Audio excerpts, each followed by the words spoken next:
Hello, welcome to Classically Trained, a series where we will talk about video games, movies, and all other types of nerd stuff. I'm your host, Black Oni Baka, and by my side is YourShadow. How are you doing today?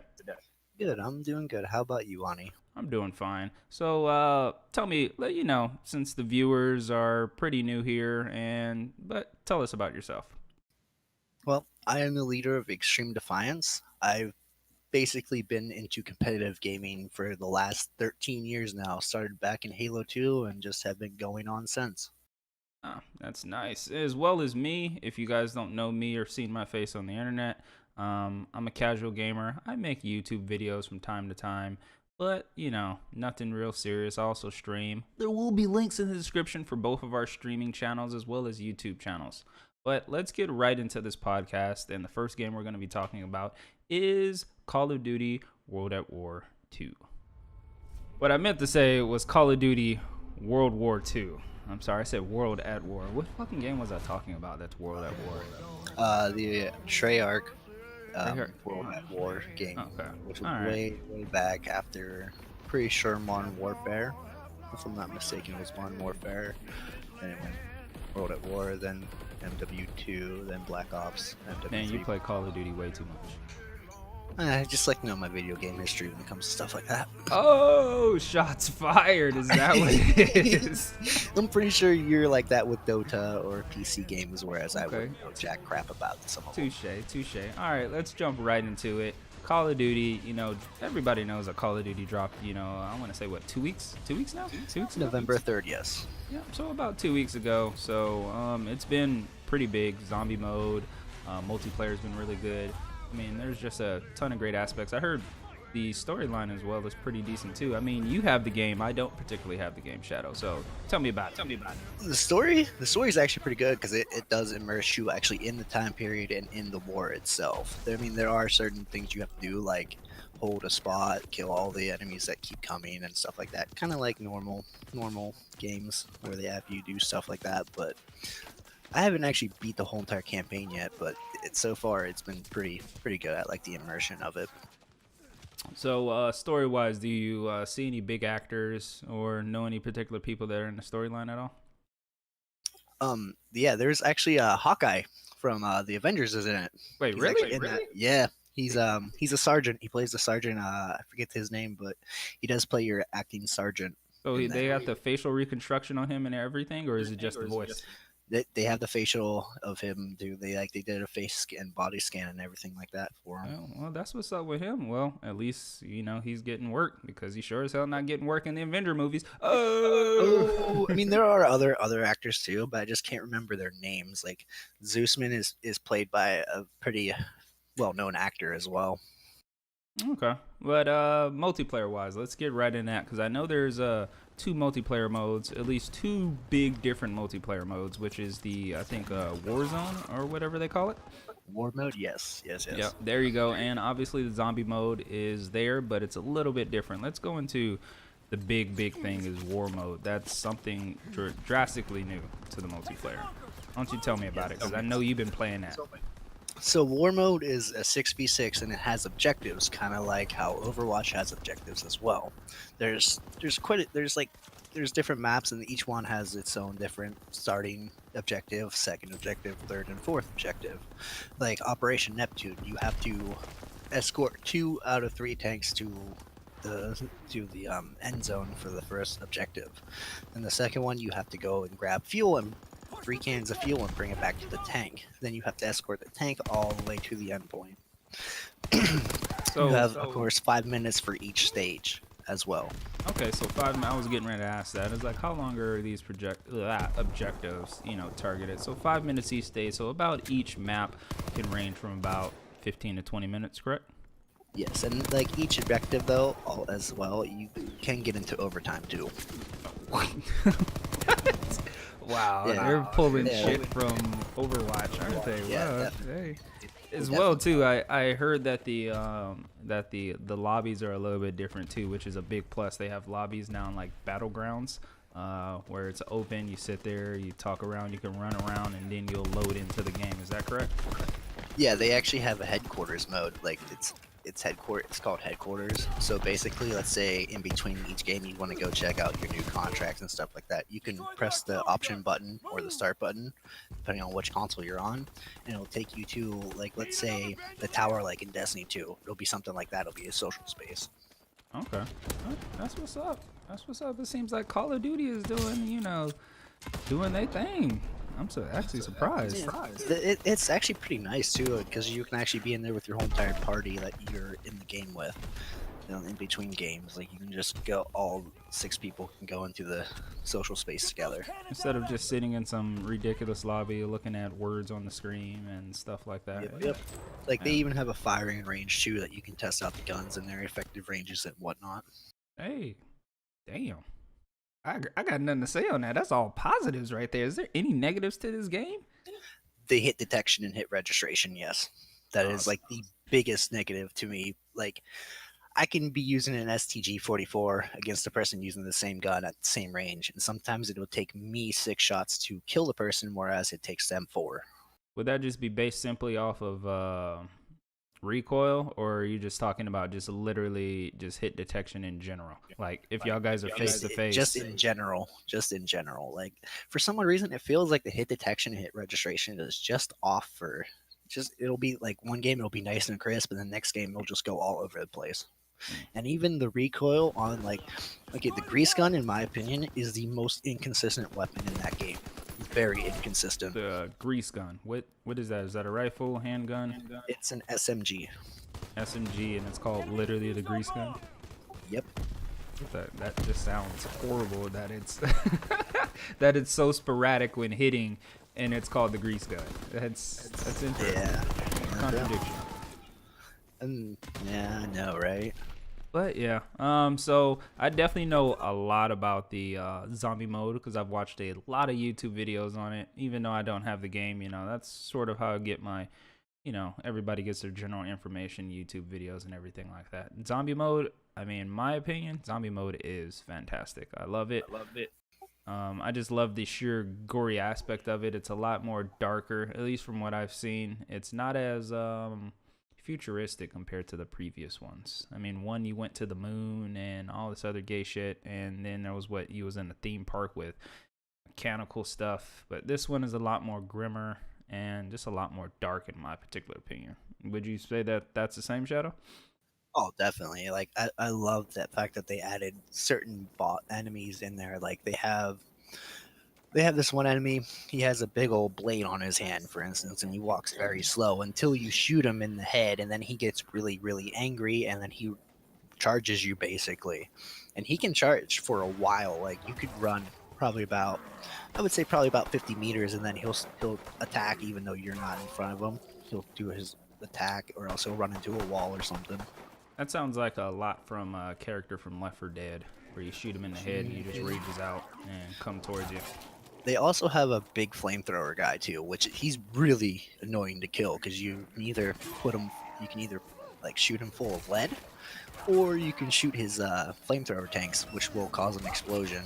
But you have to shoot all 3 of them to explode them all, and then it sounds a little bit like they pulled off of dang, I forgot that game. It's a multiplayer zombie game that's on PC. Dude, I totally forgot it. Just totally absent-minded. Anyway, I love the game.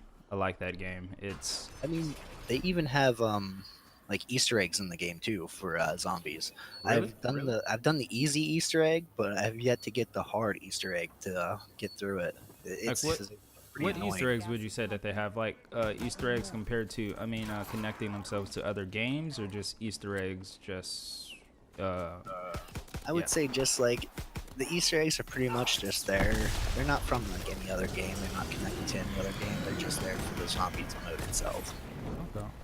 Oh, got nothing to say. There we go. Killing Floor 2 is the name of the game that I was thinking about. That it kind of reminds me of that. The zombies are a little bit darker, a little bit, morphed, a little bit different. You got, people with skulls and brains hanging out and stuff like that with the chainsaws, just like you pointed out. There's a guy in Killing Floor 2 that is exactly like that. I wonder did he take the idea from there.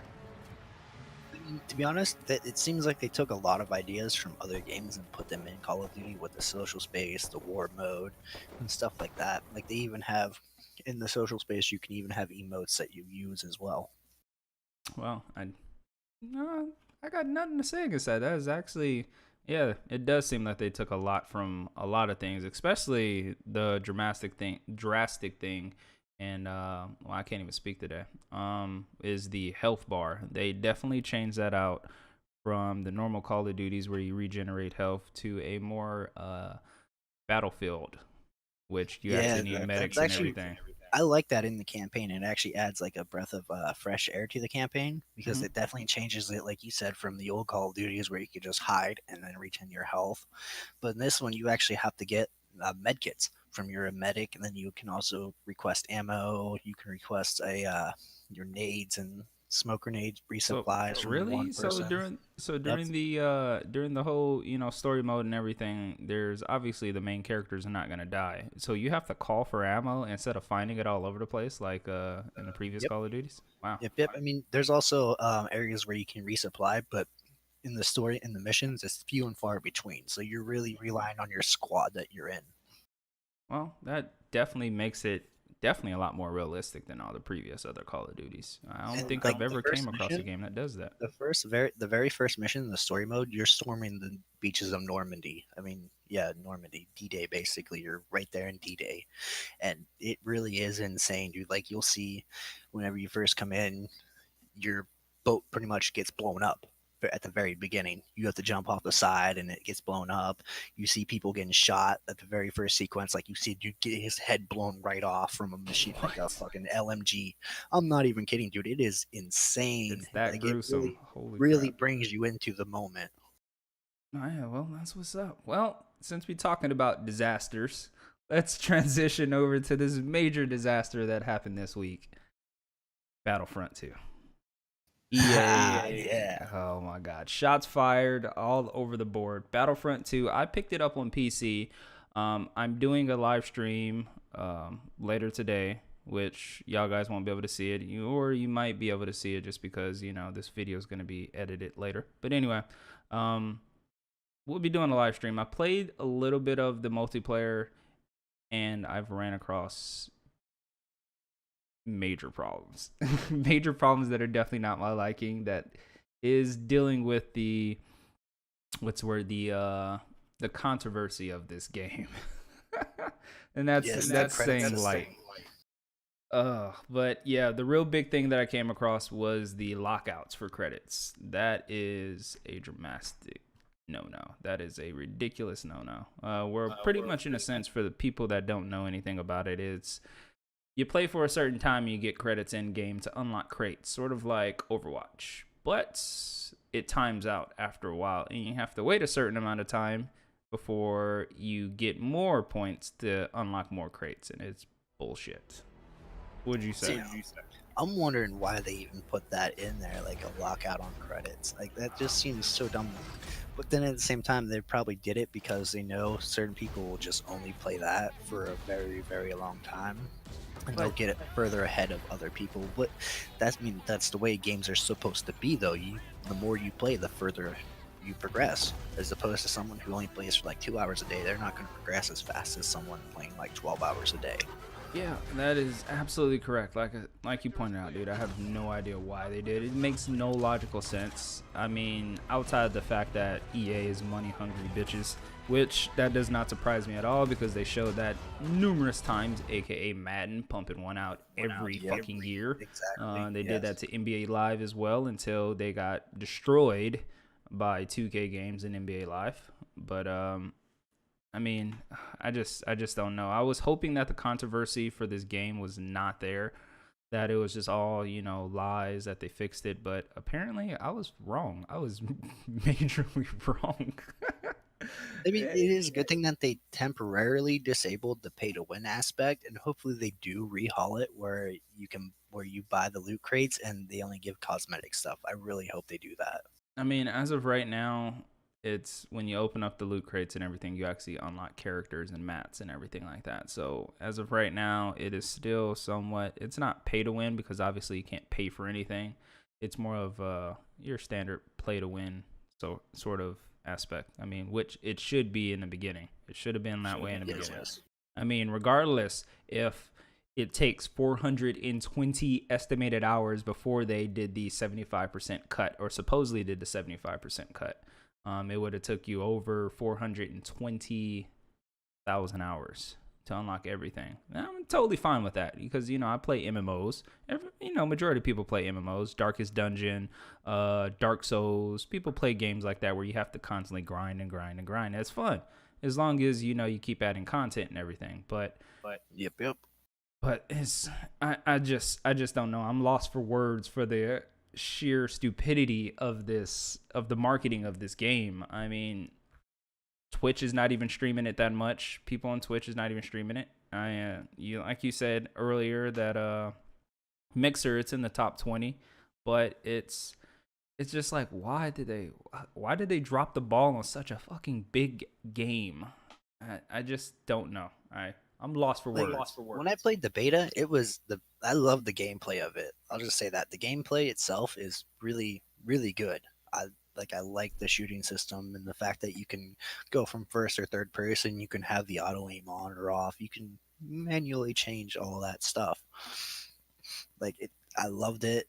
I I wanted to buy it, but then this whole entire controversy of pay to win and stuff like that, I was just like, I'm gonna have to back off from this, EA. I'm sorry, but you're not. I'm not picking up what you're throwing down here with this whole entire thing now. Right.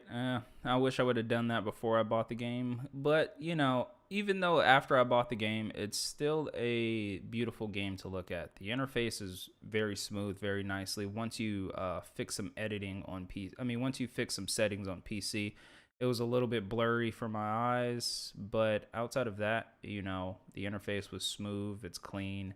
And the gameplay, like you stated, gameplay is nice for the game. If you can get past the general stupidity of the mats and the pay to win aspect of it, it's a fun game in itself. Like I said, the marketing, I don't know how they dropped the ball on that, but the game designers in general, the level designers, they did their job. It's a fun game.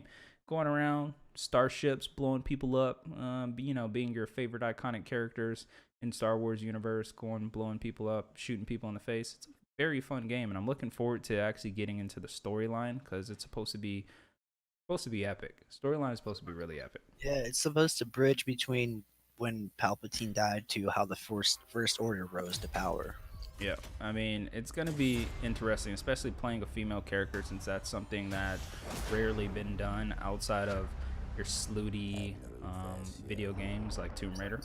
Resident Evil as well. Resident Yeah. Evil also has female characters that you can play as. Yeah, you got Bayonetta. Outside of those slooty games that sort of sexualize your characters, where at least I get a sense in this one. This woman's badass. She's going around. She's like, I'll put foot to ass. You don't talk to me like that, type ordeal. And oh my god, she's sexy in real life. Have you seen her? Oh my god. Yes, I have. Oh my god, I saw her at E3. I was like, ugh. I was like, sploosh all over my screen. Oh shit, my chair. Oh shit, my chair just broke. Oh, broke a little bit, but damn, I guess my fat ass need to lose weight. Anyway. At least it wasn't like my chair where it completely broke. You just broke in half. You were just sitting down and just fell off. Like my chair, the seat actually came off the base. Damn. I'm happy it didn't do that, but my chair's old though. Anyway, let's get back to the topic. Star Wars Battlefront. For me, it's still a buy. Is it worth $60? Yeah, I probably would say no. If they would cut the price by 25%, I would say that everybody needs to get it. But hey man, they do the free DLC. Don't forget, they're actually doing the free DLC. Yeah, but the question is what is classified as DLC nowadays? I'm pretty sure it's probably gonna be like maps and maybe some new characters and new weapons. I would hope to think that the DLC is that, but like I stated, what classifies as DLC? People say that clothes add-ons is classified as DLC, and weapons retexture and all this and all that. So it's gonna be interesting to see. That's all I have to say. It's going to be interesting to see where this game goes because of the sheer fact of you got the controversy of EA, you got the money hungriness of EA, and then on top of that, you have the community that wants this game to be good, but are the developers going to listen to the community? I actually really think Dice is going to listen to the community on that because you saw the public outcry about the pay to win and how they pretty much had to back off of that and how they have to rework it now because But of the community uproar because of it. but I heard that they were being investigated. I heard rumors that they were being investigated, and that was the reason why, not because of the community. That's what Well, I I mean, heard. they're trying to say that buying the crystals and then using the loot crates is considered as gambling, which I mean, I don't really see how it's considered gambling because you're not like betting on something. You're not betting on anything.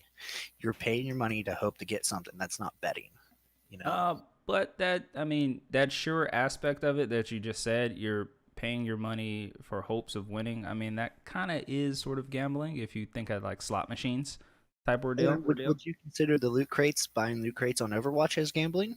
Um, yeah, kind of. The sheer definition of what gambling is, yeah. Is it absolutely gambling? No, but if you want to look at the base definition of gambling, yes, technically we gamble on everything we do. Life is a gamble. True. Very, very true. So, I mean, it just depends on how literal you really want to be about the term gambling in itself. I mean, take a look at pachinko in Japan. If you know anything about pachinko, you use round balls to play a little machine and so forth, and you get sort of tickets. Gambling is illegal in Japan all around. So they use pachinko to sort of get around gambling, where they have a third-party vendor that will buy these little gifts or whatever they get from playing pachinko and convert it over to money. Think of it sort of like GameWorks or what's that other big gaming place where you win for tickets and prizes and shit like that, like Chuck E. Cheese and stuff like that, right? Yeah, I was gonna say, yeah, like one of where those arcades. where you get tickets in America, you get tickets and you use those tickets for prizes, and then you convert those prizes over to money by a third-party vendor. That's how they get away with it. So indirectly, it can be classified as gambling because indirectly you're kind of doing the same thing. But I mean, at the same time, though, if we buy a game that we don't know much about, then wouldn't we technically be gambling on it being good or bad game as well? Yeah, I mean, yeah, like I said, depending on if you want to be literal or not. So, I mean, Star Wars, yeah, I like it. You should pick it up so we can shoot people in the face and blow people you up. have it on PC. My PC can't run games right now, man. You need to step your game up, bro. Come on, bro. PC gaming though, mouse and keyboard just seems so foreign to me. Just so foreign. I'm in a different country. No, I definitely need to play my consoles a little bit more, but that would be after I move though, and some other stuff. But anyway, Star Wars, Battlefront, major controversies. But let's get right into the topic that I want to talk about. I've been waiting all week to talk about this. Topic that we're going to be that I wanted to bring up is the Punisher. It's been a NerdGasm this week, from Justice League to Star Wars to Marvel Punisher. Marvel Punisher is fantastic right now. Now, do they actually follow the actual storyline of the Punisher? As of right now, it's sort of following. Have you ever watched Daredevil season 2? I've seen Daredevil a little bit here and there, but I haven't dug into it. Okay, so the Marvel Punisher in Daredevil 2, it literally puts, I think his name is Joan Bernethal. I can't pronounce his last name, but anyway, it puts him in the mix of Daredevil, where he's starting his mass what's the word? His mass executions. Where Punisher is pretty much a vigilante, sort of like Batman, but a lot more badass than Batman itself. He goes around and kills people. He shoots people. Yeah, he shoots, blows them up and everything like that. He don't give a fuck. Yeah. So it does follow the storyline, the base premise of the storyline, which is he's a Marine. top secret Marine, government issued, and something goes bad type ordeal, and his family gets killed. So yeah, it does follow the base storyline, but obviously, they're gonna put their own flair into it because that's what they should. That's what creating is all about, directing is all about.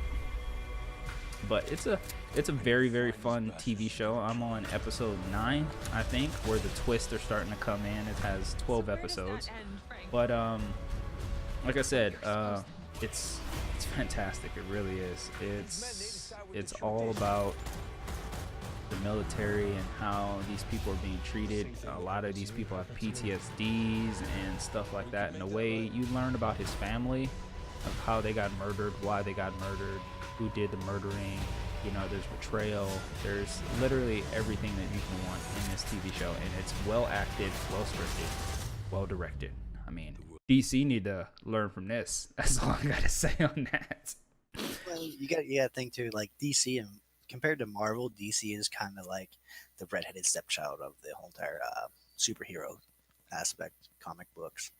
Whereas like Marvel, obviously Stan Lee and his people, they really knew how to get everyone into superheroes.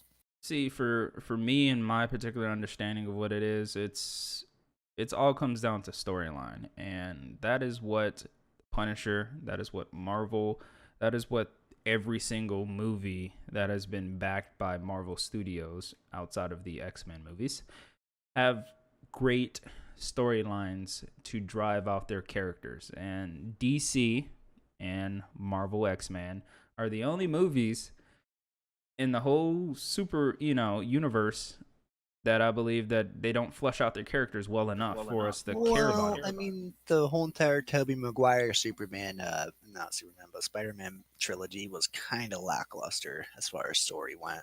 Yeah, I mean, they didn't flesh out any characters. I mean, the very first one was decent with the Tobey Maguire one. Very first one was decent, but the other ones, they were just like throwing characters out there just to fucking fill gaps. It was really bad. Really bad. I will agree with that. So I mean, with this Punisher thing, they're taking their time, just like all their Marvel TV shows. They're taking their time and they're fleshing these characters out. Even though I do feel that 12 episodes, even though it is an hour long per episode, so 12 hours in a season is a little bit short for my liking. But especially with the dramatic outcry that happened during Daredevil season 2, have you even seen that cutscene by any chance of the Punisher in the prison? I have not. Oh my god, Punisher in the prison scene is fucking iconic. So pretty much he's in prison. Let me paint you a picture. He's in prison for his crimes. They've caught him and so forth and so forth. And the jail people want him dead, pretty much. Well, somebody wants him dead. I'm not gonna spoil it for you, but he's in a long corridor and people are coming at him on both sides, and he's literally just going through people, blood, guts, breaking people's arms, stabbing people in the neck. It is gruesome. It is so fucking gruesome, and it is fucking awesome. I would expect that for Punisher, especially like for it to be gruesome, and any battle scenes to be very gruesome for Punisher. It really is to be expected. Yep, that is true. That is one thing that I appreciated that Marvel did, or at least Netflix, whoever made this, and in general, just I appreciated that with the Punisher, because Punisher is a gruesome thing.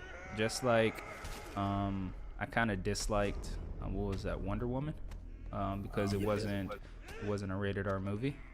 I appreciate this movie, this TV show, because it is a rated R movie. Because I'm sorry to say, when you hit somebody with a knife as strong as Wonder Woman, some limbs are gonna go fly off. I'm sorry. Oh, definitely. Someone's body's gonna get decapitated. Right? Or when you kick somebody in the chest through a building and then they fly into another building, or when you Superman glide into the middle of a battlefield and start hitting people, you expect heads to be rolling.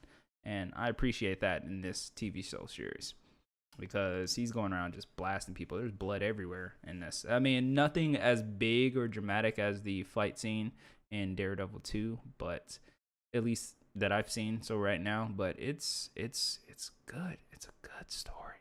It's good. And I think that John, or you wanted to say something? Well, I was just gonna. Well, I mean, you can continue on. I was just gonna ask if they're really like showing how the Punisher goes from being just a military man and how he morphs into the Punisher himself. Oh yeah, it does definitely show that too. But it's not something that is in one episode, if that makes sense. It's something that's drawn out over the whole entire process of, I want to say, 6 to 5 episodes out of the 8 that I've watched. Yeah, I mean, like I wouldn't expect it just to be like all one episode where it's just like, okay, well, here's what happened to him, here's him, then here's what happened, and this is how he becomes him. Yeah, Like I would expect it to be drawn out over time because you can't just really sum it all up in 1 hour episode how he becomes the Punisher. that is correct. And It'd be there's impossible, still there's bad if they still did that. yeah, that is definitely bad storytelling, aka DC. But we're not gonna go there with that. But it's like I said, the storyline is there, but there's still gaps in the storyline though. There's still gaps with his how do I say Metamorphosis. execution of his family. They have not shown that, nor have they explained where it's happened. Do you get glimpse of it? You were like he wakes up. He has PTSD all the time, and he wakes up in his bed throughout the TV series, and he's seeing his wife, and then all of a sudden, somebody comes up in full tactical gear and just blows his wife's head off, and it's constantly happens throughout the like first 6 episodes. So you don't really get to see how his family died or even where they died because this is a dream, and he dreams a lot. So there's gaps that are not explained, but you still understand how he became who he became because of a certain situation. I'm not going to try and spoil for the viewers. I mean, I'm pretty sure that later on in the seasons they are gonna have an actual explanation when he finally finds the guy that was responsible for it, or the guy who actually did the killing. He'll explain how, who, and why it happened, probably. I mean, as of right now, they actually no, they to truly be honest, spoiler alert to everybody, they do tell you why his family was killed literally in like the first I want to say like episode 4. Why his family was killed. The whole after episode 4, you're starting to understand the of the whole process of truly. I mean, what am I trying to say? You know why his family was killed, but you don't necessarily. I mean, you know who killed his family, but you don't know why his family was killed. Plus all these other Marines, and yeah, I kind of contradicted myself there, running on blah blah blah. Anyway, TV show's good. Fucking watch it. That's all I gotta say. How about you? Got any other questions? Nah. This nigga right here, really? Just gonna draw out that yeah. Yep, I just drew it out like that. He just drew it out Like like kind of how they should have drew out the Superman. Oh, come on. Oh, shit. Hey, DC. hey, you can take shots at DC. Why can't I? Oh, damn. I'm not going to deny that. It's just a shame how Marvel's just whooping DC's ass. That's all I got to say. The DC has literally like the most complex stories and the most, famous superheroes, but yet they can't fucking draw out the backstories for any of their characters at all. It's It just comes down to the writers on the movies and TV shows. They don't really give two shits about the actual story. I mean, it's just like I think they're just trying to keep up. What I personally feel what they should do is go to TV. Quit making Yeah, I agree. Quit making the TV shows, I mean the movies, and go to actual TV shows, because then they could actually, instead of trying to sum everything up in a 2 hour movie, they can actually plan it over seasons and that is episodes. that is correct. I mean, it literally I want to say since recently, every DC TV show has excelled it dramatically. You got the Flash, You got Arrow. you got the Arrow, you have Gotham. I mean, these are just 3 TV shows that have been out in like the last 7, 8, 10 years that have excelled for a And long they actually time. have really good storylines too. You're Like right. I love Gotham.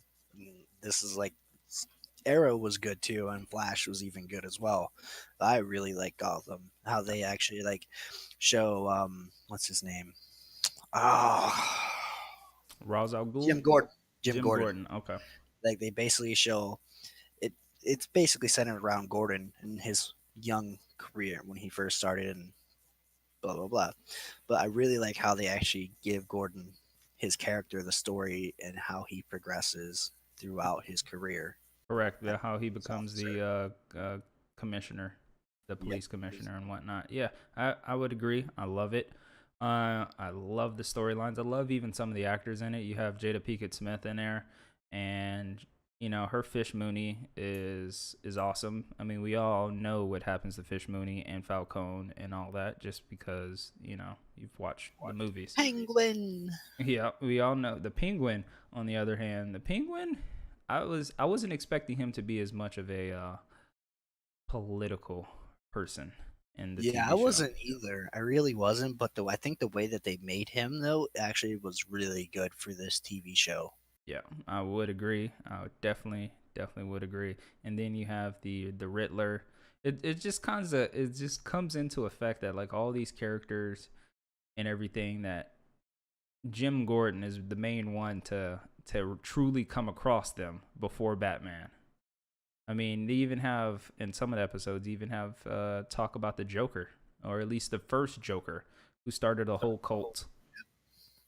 Like I liked whenever they actually showed that young kid that I I literally thought was could have been the Joker at Yeah. first until he died, because I mean he acted like how the Joker acted in all the comics, So literally. you don't know about him? No, because he ended up dying actually. Like the Oh, kid died oh, in the okay, actual TV show, okay. I'm and not I'm not gonna spoil they that for you then. they did mention that at some point that they do bring people back to life. Yep. There is a particular episode in season 3. I want to say season 3 where he is brought back to life Frankenstein way, and he's actually, I want to say he is the Joker. I want to say he is literally a Joker. They don't kill him. He starts a cult and he's brought back to life, and they don't kill him. They just put him in, I think, the insane asylum. So he actually physically may be the Joker, but it depends on which way they go with it, because nobody truly knows the Joker's true backstory.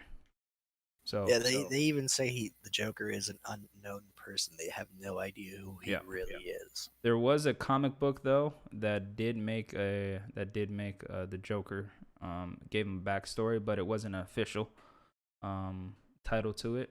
Most people have adopted it, but if you guys don't know, that story is where the Joker is. I wouldn't say the Joker. This guy is a comedian, and he's failing as a comedian. He has a kid on the way. He has a wife, and he's just broken down. So he goes to the mob, and they tell him to put on this red suit. I think, is it the red mask or red suit? Whatever. And then Batman accidentally kicks him into the liquid that pretty much turns him into the Joker. So that's the unofficial backstory of it. It's a lot more in depth. They made a animated series on it and whatnot. But anyway, guys, that's gonna conclude this podcast episode of Classically Trained.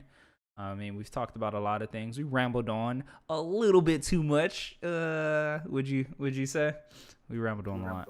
We did ramble on, but hey, man, this is what makes it, though. Right, right. I would agree. But don't forget to like, subscribe, show us some love if you like this podcast. If you have any ideas or just want us to, talk about other things or different play styles, make sure you leave that in the comment or something like that. I said play styles. Wow, like dude, I've been on my videos all day.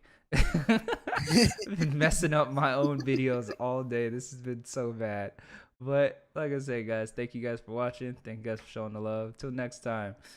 Deuces. Peace.